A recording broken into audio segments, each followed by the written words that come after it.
So productizing your service, how do you actually do it? Is productizing just a buzzword? People are talking about it all the time. Productize your agency, productize your services. What do we actually mean when we say this? So the goal of this video is to take you through exactly the process and the mindset of productizing services. But let's go deeper into what productizing actually is. So productizing is taking something ambiguous, something complex, like a service, and then turning it into a product. A product, say, like an iPhone. So you don't walk into an Apple store and you don't go, hey, I would like an iPhone, but I want it to have green dots on it and a camera that's 2 megapixels and a WhatsApp app on it and this feature and a speaker on the top instead of the bottom. You go in and you choose which from the defined packages they've already set, which one suits you the most.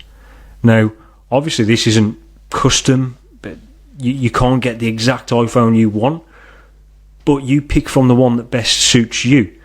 So when you take that analogy and put it into service, it means you're taking your complex service options. Of course you can do anything and everything, but you are defining some options, maybe the most sensible options, so that customers may fit into a low budget, mid budget, high budget, or different flavors or whatever it might be.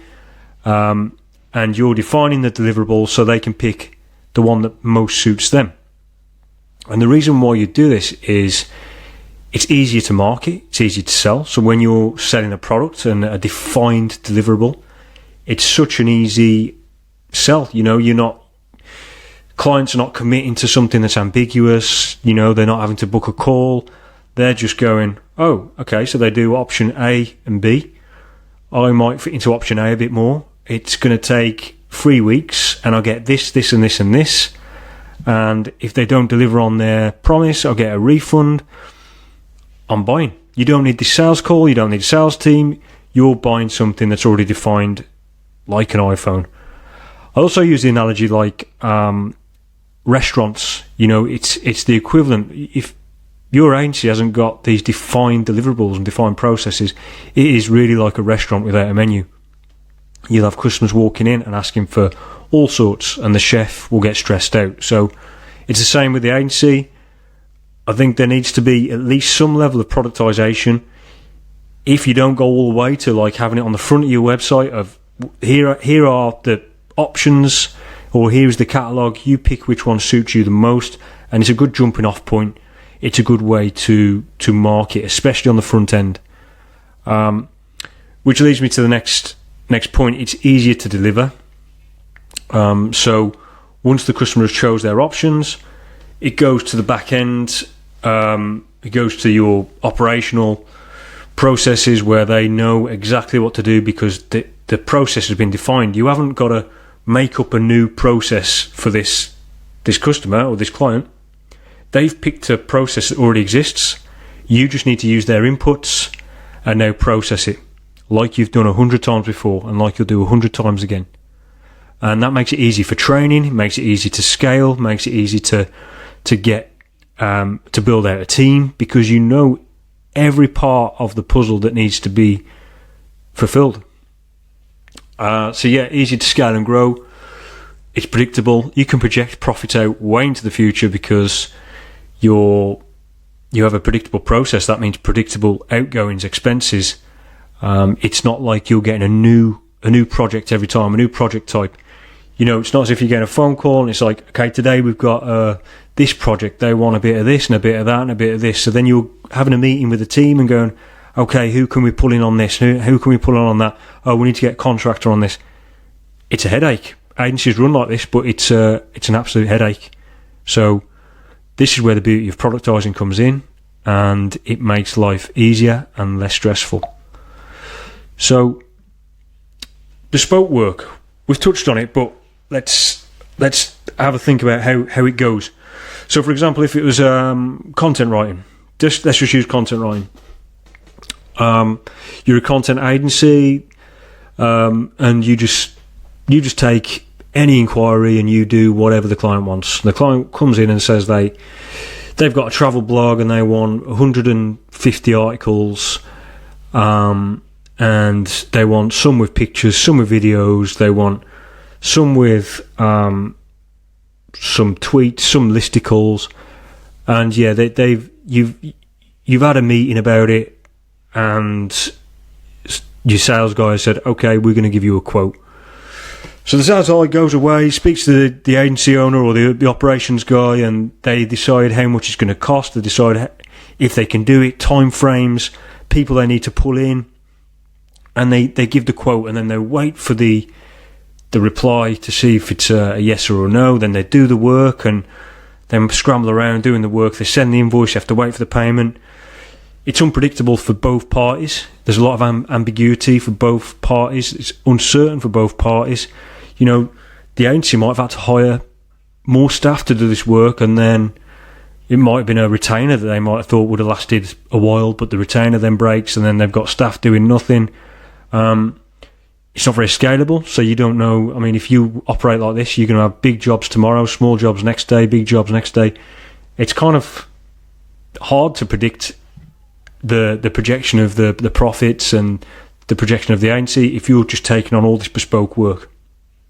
So here's how to productize that. So you flip it. So you, instead of letting the clients tell you what they want, you give them options of what you can do, like a menu in a restaurant, like an iPhone in the Apple Store. You give packages and options. So you choose some sensible options. If you've been doing custom work for a while, you'll probably know, we get a lot of customers order this sort of quantity and this kind of level of service, and then we get another bucket of customers ordering this sort of in the middle kind of quantity, and then we get some high-end customers who really want all the works. Maybe we can define free packages and let people select which kind of service they want, which kind of option, or call it whatever you want, whether it's a package or a service tier. Let the client decide. Now, they might not be able to fit in perfectly to one of these packages. That's okay. They can choose the closest one, and maybe you can do a little bit of custom work. It's a nice jumping off point to start off with, and it at least doesn't give the client any ambiguity, and it avoids any sales calls and working out quotes and stuff like that. It makes it really, really simple. So what you get with defined packages is defined processes. So if clients pick option A, you've got to do the process A, and that's defined, and you know who's going to do it, you know how much it's going to cost, you know how much you can handle, you know how long it's going to take. And if they choose package B, you do process B, and that's the same for that. And the beauty of this is you sell a package as a product. So you sell it for, it's not an hourly rate, it's not ambiguous, it doesn't go up or down, it's this cost and that's it. And if you have some upgrades and add-ons, great, and the total cost will be the total cost. And then you pay the fulfillment team per unit of work. So you don't pay the fulfillment team per hour, because that will get messy. You've charged X and you want to pay Y. So it's predictable. The profit's predictable. It scales. And, you might say, oh, well, sometimes the fulfillment team take a little bit longer on some projects and shorter on others, and, we need to pay them by the hour. Well, I would say don't. No, just the fluctuation of some jobs taking longer, some jobs taking shorter, it will even out. And if you need to renegotiate the unit cost, it is much better to have a solid unit cost than it is to have a fluctuating variable. It's really hard to scale. It's not predictable.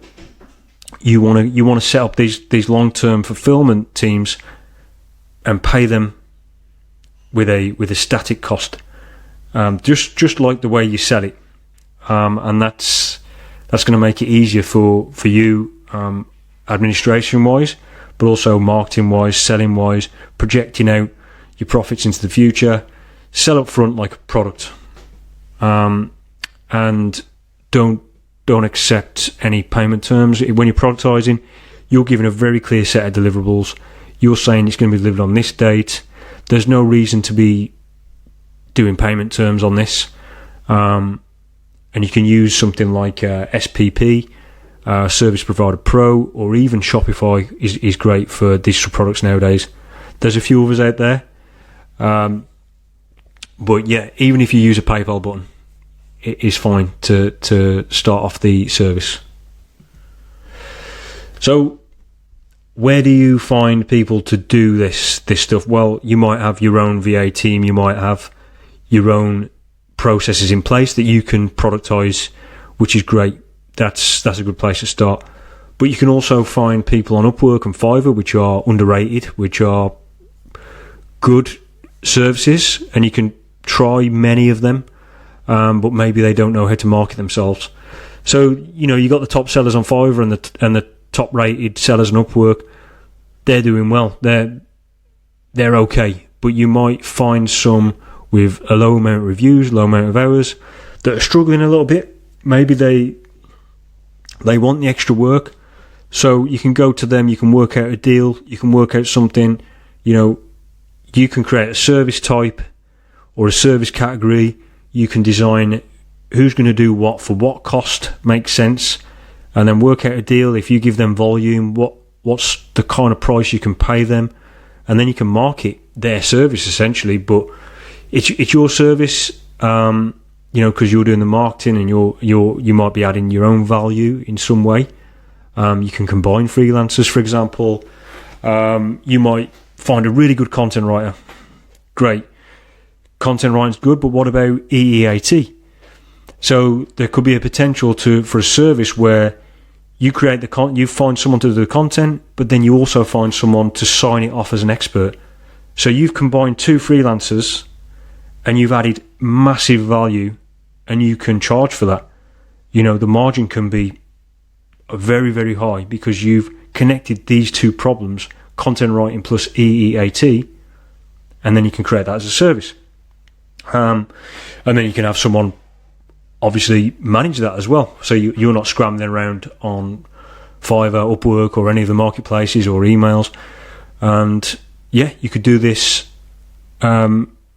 And it's very, very easy to set up once you've got the processes done and solid. The selling of it should be easy. You just need the right inputs, and yeah, that would be one way of adding value. There's tons of ideas, tons of imagination that can be used to create these services. And that's it. That's today's video. Hope you got something out of it, and ask me any questions in the comments. Like and subscribe if you haven't already, and I'll see you in the next video.